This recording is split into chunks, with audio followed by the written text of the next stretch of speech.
Shalom, amigos. Shalom. Ça va? Ça va? Bah ouais. Oh pauvre. Salut mec. Ça va? Enchanté. Putain, il est grand ce type. Direction à destination. Eh ben bah moi, je me permets d'ouvrir le coffre-face. Moi je me mets devant. Allez. C'est lever un fer, ça te fait pas peur quoi. Oui, lever une guibole de cheval là. Non, enlever un fer, déferrer. Moi quand j'ai commencé la maréchalerie, pour déferrer, la première fois que j'ai déferré un bourricot, ça m'a pris un quart d'heure par pied. Ah c'est chiant par contre. À la fin je bégayais comme un javanais. Moi, de mon expérience, les plus gros, c'était les plus sympas. Alors que quand tu commences à choper un Shetland, c'est lui qui va te mordre quand tu mets le licol, c'est... Ce con de poney, il m'a attrapé le rogne-pied. Et j'avais l'impression qu'il savait à quoi ça servait, parce qu'il essayait de... On aurait dit qu'il essayait de me mettre des coups de chlasse. Il avait le rogne-pied dans la bouche, comme ça, il faisait... Comme ça. Oh, où est-ce qu'on rentre? Voilà. Oh. Bon, où est le bar? Ici. Il est arrivé le collègue. La bûche. La bûche. Voilà. Je sais pas ce que c'est, mais ça m'inspire confiance. Ah, monsieur est généreux. T'as vu leur gabarit? Monsieur, santé? Santé. Ibrahim.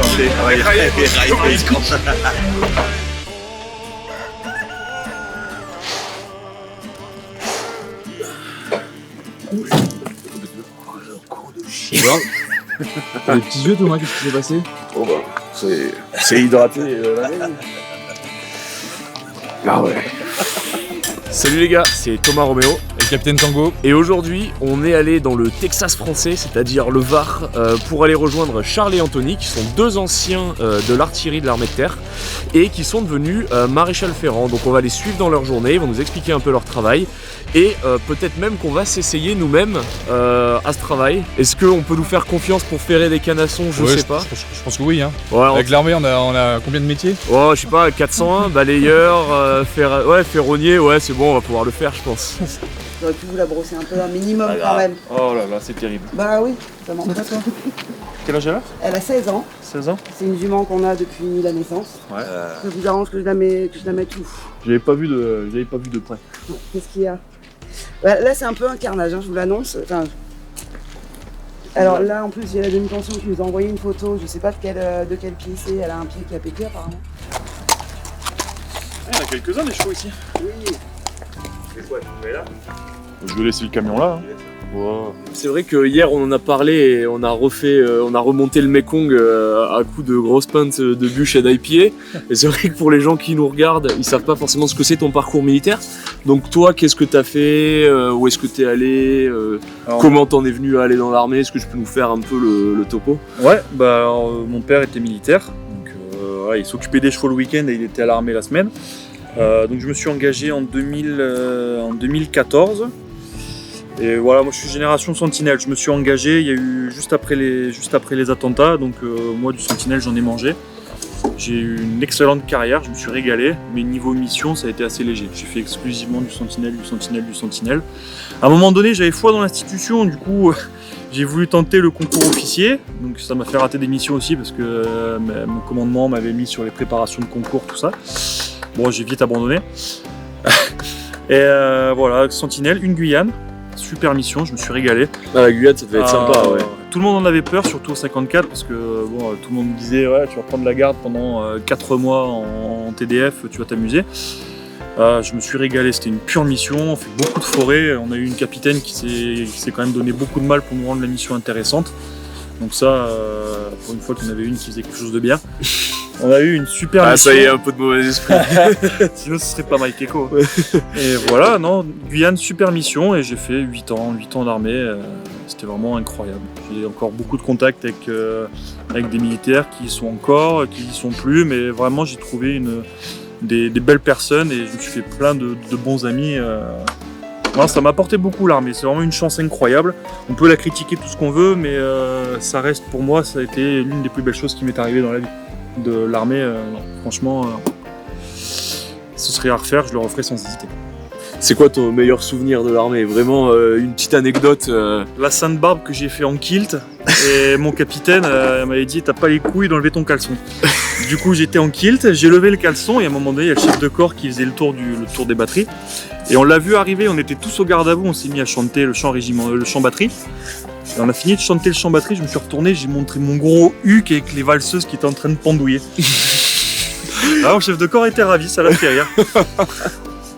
J'ai pas été convoqué dans les jours qui ont suivi, donc c'est que Bon, ça va, c'est bien passé. C'était festif, c'est la Sainte-Barbe.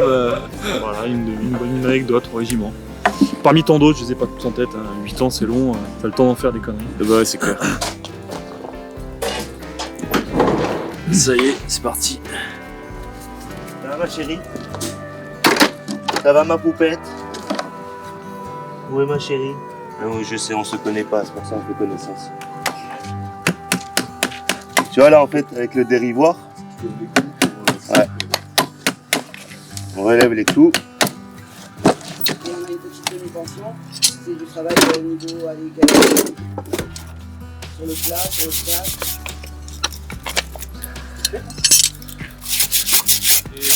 Là, je me suis engagé en 2011 pour le 54e RA. Et, donc j'ai fait mes classes, je suis parti à Djibouti en 2012, 2014 en Guyane, 2015 j'ai fait Mayotte, 2016 les Émirats, 2019 Guyane, 2020 Burkina Faso. Et rentrée du Burkina Faso, j'ai pris la décision en gros de reprendre mon activité de maréchal ferrant et de quitter l'institution. Ok. Est-ce que tu peux nous raconter ton meilleur souvenir de l'armée, vraiment un moment qui t'a marqué, un moment fort de ta carrière où vraiment t'as rigolé, où t'as passé un bon moment? Alors, un des meilleurs, je pense, c'est le premier départ en mission, où tu gardes, tu sais, c'est l'adrénaline de dire ok, maintenant c'est réel, je pars réellement en mission. Moi, c'était pour Djibouti, hein. Donc tout le monde est passé par Djibouti. Ouais, bien On sûr. sait tous ce que c'est. Et après, un super moment, ça a été, je sais pas, il y en a tellement. Des souvenirs avec les collègues, quand tu fais les cons avec les mecs, avec les véhicules, ou tu prends une bonne biture avec les mecs. Ouais. Là, il y a Nexter qui est en train de transpirer s'il regarde cette ouais. vidéo. Il y a le col et le BOI qui sont en train de faire des choses. Non, des super souvenirs. Le passage au grade de sergent, à la fin de Saint-Mexan, là, quand tu fais la cérémonie, tu te dis ok, ça y est, pareil, ça c'est concret, c'était un objectif que tu as réalisé, et ça aussi, c'est un super souvenir.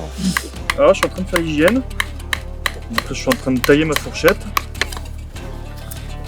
Ce que j'ai fait juste avant, c'est regarder l'aplomb du cheval, savoir s'il était d'aplomb. Donc quand il y a un cheval d'aplomb, c'est quand on le met dans l'axe que le pied doit avoir. Tu vas perdre l'élasticité naturelle de ton pied. Donc quand tu les tailles, ça permet à ce que ton pied en fait il garde cette élasticité là. Ok. Et en gros que ton pied puisse bouger sur ton fer, tu vois. Tu vas pas cloisonner ton pied, tu le laisses quand même travailler et libre sur ton fer. Et ici, tu as tes 3 dernières phalanges qui passent juste là. Dans l'axe, normalement, ça suit l'axe fourchette turon. Donc moi, je vais m'imaginer une ligne. Je prends une perpendiculaire. Ça me permet de voir si mon pied il a plus poussé en interne ou en externe. En l'occurrence, je pense qu'elle a un peu trop de talons. Venir baisser les talons, ça vient nous raligner tout le... Genre un sabot, du coup, qu'est-ce que c'est comme un gros ongle. C'est un ongle. C'est exactement comme nous en fait. Comme si on marchait sur nos ongles. Tu vas voir les nerfs, tout le système vasculaire du pied, où tu vas avoir les phalanges, les tendons, les ligaments, tout ça. Et tu as la partie, en fait, tu vois, tout l'extérieur de la ligne blanche, c'est comparable à notre ongle à nous. C'est toute la partie où tu peux couper, où tu peux brocher, et tout ça, où tu peux mettre tes coups. Et le cheval ne sent rien. Par contre, tout ce qui est à l'intérieur de cette ligne blanche, c'est là où il faut pas faire le con. Ok. Parce que sinon, t'es dans toute la partie innervée du pied. Alors, on dit que ça pousse de 1 cm par mois. Après, chaque cheval est différent. Il y a des chevaux qui vont plus pousser, d'autres qui vont moins pousser. Après, il y a, selon la saison aussi, l'humidité, tout ça, ça fait plus ou moins pousser. Fascinant dans le pied du cheval, c'est que déjà, ils marchent sur leurs ongles. Et la phalange, elle est suspendue dans la boîte cornée par le sang. Et en fait, le pied d'un cheval, il agit un peu comme une suspension hydraulique. Le moindre petit décalage, le moindre petit millimètre qui serait pas dans l'aplomb du cheval, ça vient de tout dérégler, ça a des répercussions immédiates et ça peut être très grave. T'arrives vite au sang hein, sur un pied. Ah, tu coupes un peu trop, t'arrives au sang. Ah, ils se laissent faire, mais ils se laissent pas tous faire. Hein. Après, il faut s'imaginer qu'on leur prend le pied quand même et on les empêche de bouger. Ils sont pas faits pour ça, quoi. Mais ça les dérange pas plus que ça. Après, s'ils sont dans leurs habitudes, on les sort pas d'un endroit qu'ils connaissent pas, ça les inquiète pas trop.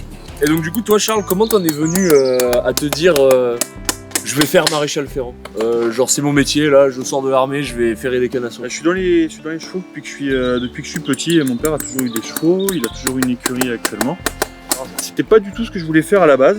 Moi j'étais parti sur le projet défense mobilité classique. Tourneur, fraiseur, chauffeur poids lourd. Voilà, chauffeur poids lourd ou agent de sécurité. Et en fait, je sais pas pourquoi, au bout d'un moment je me suis dit, j'ai vraiment envie de faire ça. Parce que moi je cherchais à travailler dans la Brinks en fait. Et je me suis dit, bon, est-ce que c'est vraiment ce que tu as envie de faire? Et par un cheminement de pensée, je me suis arrivé à être mon propre patron, être dehors, être avec les animaux. Quand j'ai commencé à creuser un peu plus, je me suis dit, c'est vrai que je suis dans les chevaux depuis que je suis gamin, je connais bien l'animal. Et puis ça fera plaisir à ma femme quand elle verra la vidéo. Je l'assume, j'ai regardé un film sur Netflix. Et c'était un film sur des cow-boys noirs américains. Et en fait, en regardant ce film-là, j'ai vu un maréchal ferrant. Je me dis, putain, mais c'est vrai qu'il y a ce métier-là. Et j'ai commencé à me renseigner sur la maréchalerie et tout de suite, ça m'a passionné. Et preuve en est, j'ai galéré pendant 1 an pour une reconversion dans le convoyage de fond. J'ai fait le projet maréchalerie, ça m'a pris 3 semaines. Ah ouais, en okay. 3 semaines, c'était ficelé, bouclé. Et d'ailleurs, j'en profite, je remercie Madame Bader, elle se reconnaîtra si jamais elle voit la vidéo. C'était ma conseillère défense mobilité. Elle m'a vraiment bien accompagné, elle m'a fait confiance. Je lui ai apporté un projet clé en main et elle m'a dit feu, je te suis, je vous fais confiance. Et voilà où on en est aujourd'hui. Ok, top. Mais ouais. Et c'est vraiment un métier passionnant et je m'éclate dans ce que je fais maintenant. Je m'éclate vraiment beaucoup. Je sais pas si tu les vois. Après, je viens râper pour avoir un pied bien plat pour pouvoir venir et poser mon fer. Ça, c'est hyper important. Donc la râpe nous sert à faire le plat du pied. Quand tu fais à chaud, ce qui n'est pas mon cas, t'es un peu moins emmerdé à vouloir avoir un pied plat. Tu vas venir poser ton fer à chaud et avec la chaleur, il va venir effacer un peu toutes les bosses, tous les creux, tout va venir s'aplatir avec la chaleur du fer. Là, franchement, je suis spectateur. Comme à l'armée, mec. Il y a le première classe qui travaille et il y a toutes les crevures derrière qui boivent le café, quoi. Et ce qui est important dans ce métier, c'est de mettre le fer à la forme du pied, et pas l'inverse. Si on commence à venir lui mettre un fer sorti de boîte, tout râpé autour ou un fer trop grand, c'est là où justement tu vas mettre tu vas créer des pressions abominables dans le pied. Il faut vraiment respecter la forme du pied.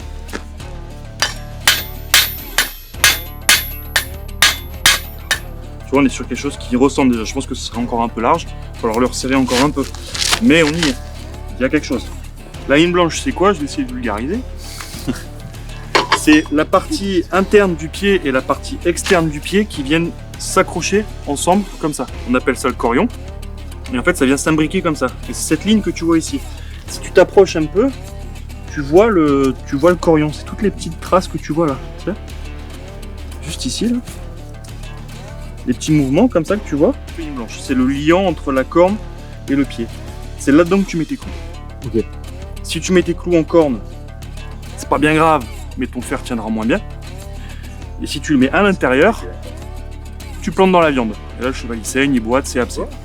Et si tu viens zoomer, dans les trous, tu vois les petits stries que je te parlais. Donc on sait qu'on est dans la ligne blanche. Là, on peut y aller les yeux fermés.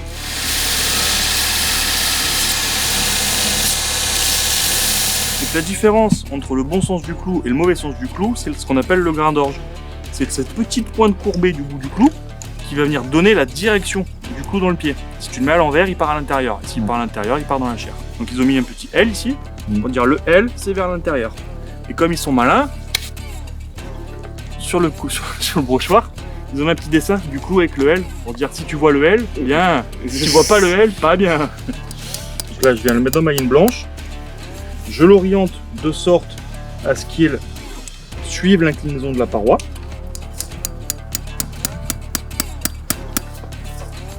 Je regarde que mon fer n'est pas bougé. Parce que le coquin il a tendance à bouger si tu colles un peu trop ton clou à l'étampure. Alors moi je faisais ça déjà avant l'armée. J'ai fait mon BEP de 2007 à 2010. Je suis tombé dedans vraiment par hasard. Ça a été, je travaillais, je curais des box chez un mec. Et lui m'a proposé de faire un stage, j'ai dit oui. Et en fait du stage il en est découlé l'apprentissage sur 3 ans. J'ai rebossé derrière avec un mec.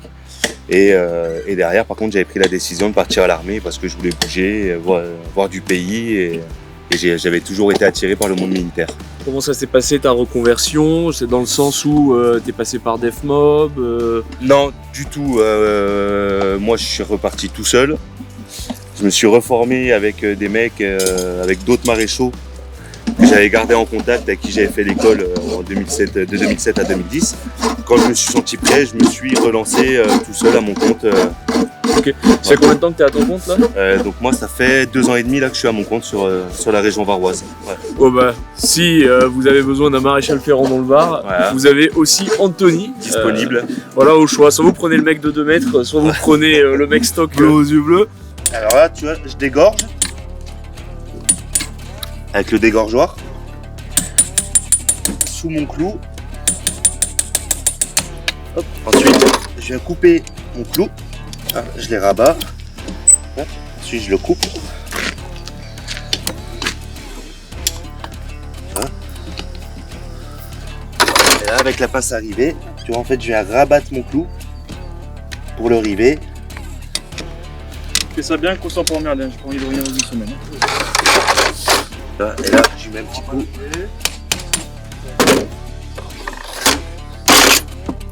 C'est de l'amour, mon copain. T'as un clou qui peut se rabattre et le cheval risque de se blesser, là ma poupette. Et ensuite tu risques de déferrer parce que du coup ton rivet, tu vois les rivets en fait c'est ce qui te permet de tenir ton fer.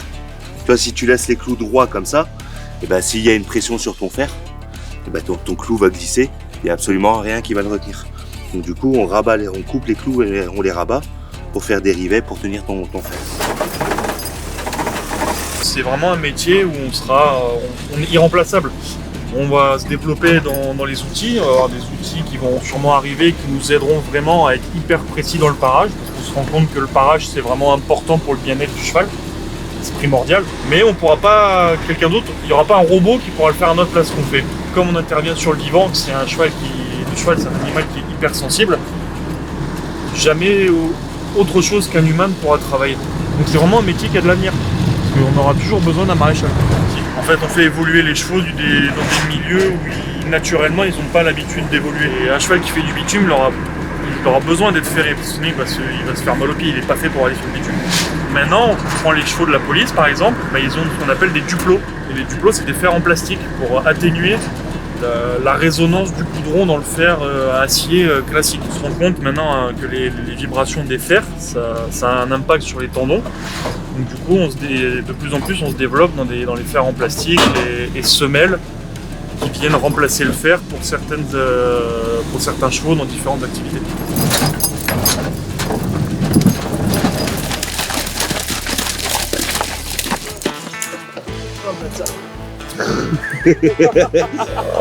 Ils sont pas beaux, hein, patauger un peu dans la merde. Ils vont sentir bon. T'as rentré un peu l'armée ou pas? Ça va beau gosse? Le terrain est propre là. Ah si tu cours, il court. Ah, si tu cours, il court hein. Vas-y, attends, Attends, prends le Nicole, mets les années. Oh, oh, oh. Sinon, on attrape celui-là, non? Il est bien, là. On voit pas.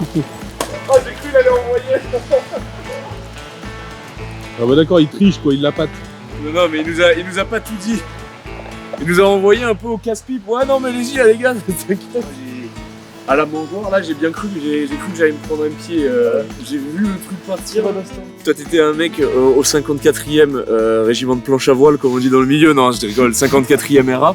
Qu'est-ce que tu fous avec un t-shirt de la Légion? Je l'ai acheté en Guyane, parce que quand même pour l'anecdote, on était sur un départ fusée, et le départ fusée, il a été retardé. Sauf que quand on te dit, tu pars pour 3 jours, bah, tu prévois pour 4, mais quand tu restes 8, t'arrives à court et on peut pas rentrer. Donc du coup, il y a un mec il allait faire les appros pour nous et au foyer, je lui dis prends-moi des t-shirts parce que là, j'ai que des t-shirts qui sentent le fennec.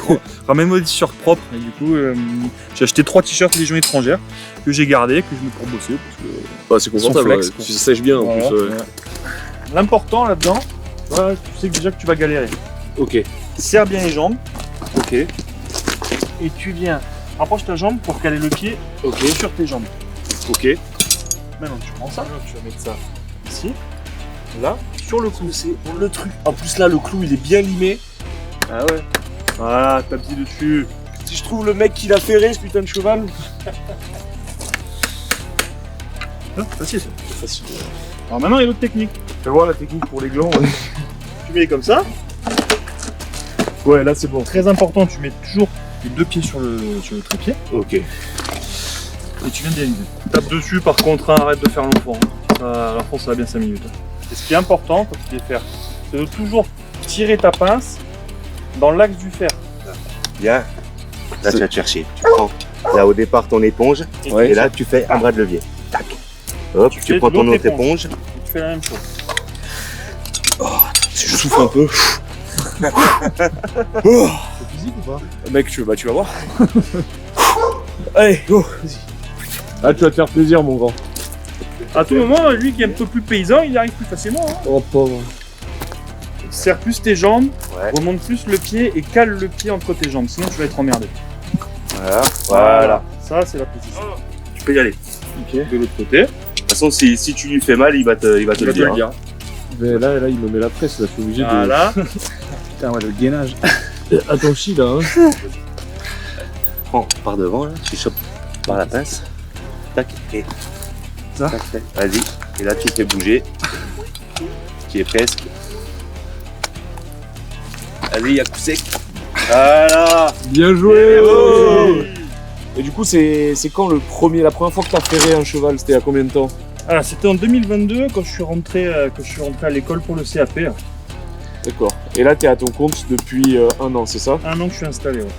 Ok. Et tu fais à peu près combien de cheval par mois à peu près? De chevaux. De chevaux, ouais, putain. Allez, je suis sur une moyenne de 6-7 par jour. Je travaille 4 jours semaine. Ok.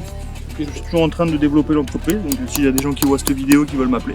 Je suis dispo, j'ai de la place, Anthony aussi. On s'ennuie pas. Tous les jours c'est différent. C'est un métier qui est très peu connu, mais pour les fans de chevaux, c'est vraiment un métier que je recommande. Puis en plus, en tant qu'ancien militaire, t'es tout le temps dehors, t'es pas dans un bureau, t'es pas enfermé. Enfin, c'est vraiment un métier qui est vraiment fait pour les anciens militaires. On est nombreux, hein, dans le secteur, on est 3 déjà. 3 anciens militaires? 3 du 54, 3 de la 3e batterie. Ah ouais, d'accord. Un vivier de maréchal ferrant. Putain, c'est clair, il y a des flyers quand t'arrives au régiment pour faire maréchal ferrant ou c'est comment? Et les 3 sur le bar. Ouais, tous On dans le est même tous secteur. installés sur le bar.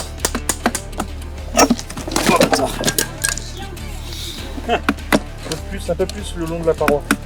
Un peu plus incliné lui. Voilà. Je pouvais pas rester sur cette défaite. Est-ce que ton parcours militaire t'apporte des choses dans ton métier de tous les jours? Une caractéristique ou une façon de travailler qui vraiment t'aide dans ton métier de tous les jours? Alors c'est compliqué parce que c'est un métier qui n'a strictement rien à voir avec l'armée, mais je pense que l'armée m'a apporté une rigueur que je n'avais pas avant de m'engager à l'armée. Et c'est un métier où tu es vraiment dans la minutie et je crois que la rigueur c'est vraiment quelque chose d'important dans ce métier. Et l'armée m'a apporté ça. Putain, ça me paraît beaucoup moins pratique que l'arrière, quoi. Toi t'es plus un mec de derrière que devant quoi. Ouais. Allez, tape comme un homme. Tu me chambrais tout à l'heure. Tu vois quelque chose? À peu près. Contorsion quoi. Ah, c'est pas un métier évident, hein. Les premières fois c'est toujours un peu compliqué. Dépuceler du déferrage. Voilà. Physique hein, comme job hein. Comme ça. Putain. C'est un boulot de bonhomme. C'est un coup à prendre. Ça vers le sol. Voilà. Champion. Tu pars comme ça et tu mets ton coup de poignet ensuite. Tu vois, la maréchalerie c'est comme la branlette, c'est tout dans le poignet. C'est mon patron qui me disait ça. Il m'en a appris des conneries quand même, l'ancien. Des trucs qui me servent de l'armée, la condition physique, voilà, parce que c'est un métier qui reste physique. La rigueur, parce qu'il faut être rigoureux et il faut savoir se remettre en question quand il y en a besoin. Et je veux dire un autre truc, j'ai oublié. Capacité à boire. Non, bah non, ça je l'ai perdu bizarrement. Ouais, non, la rigueur et le respect surtout. Le respect avec les gens. Tu vois, quand j'ai un nouveau client, systématiquement je mets en place le vouvoiement parce que c'est une marque de respect pour moi et ça vient de l'armée, quoi. Alors, tac.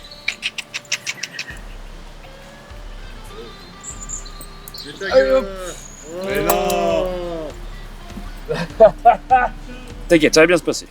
Ouais. Elle m'a fait mentir sur toute la ligne. Oh, t'inquiète, elle résiste un peu. Allez. Ouais, je l'ai pris.